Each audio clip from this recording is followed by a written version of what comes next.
প্রায়োরিটিকে সস্তা ভাববেন না।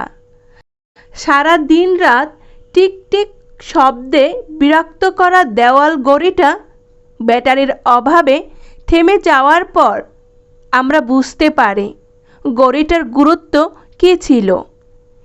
তেমনি আমাদের আশেপাশেও কিছু মানুষ থাকে যাদের হাসি খুশির মুহূর্তগুলো কিংবা কিছু সাধারণ ব্যস্ততাকে আমরা ভীষণ রকম সমালোচনার নজরে দেখি।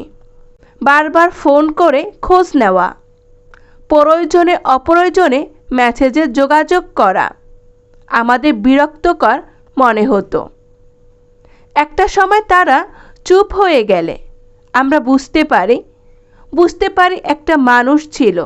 চলে যাওয়ার পর আমরা কদর করার কথা ভাবি।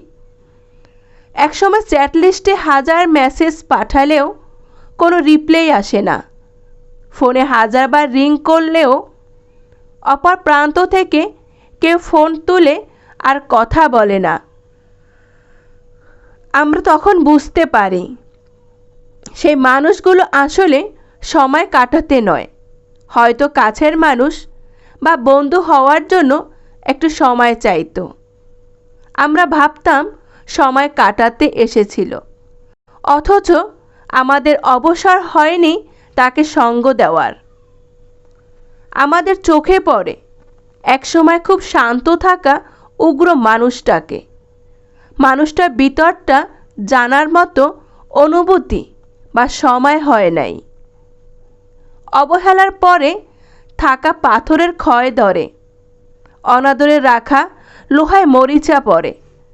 আমরাও তো মানুষকে বা তার প্রায়োরিটিকে সস্তা ভাবতে নেই। আসলে আত্মসম্মান সবার আছে, সবারই একটা নরম মন থাকে।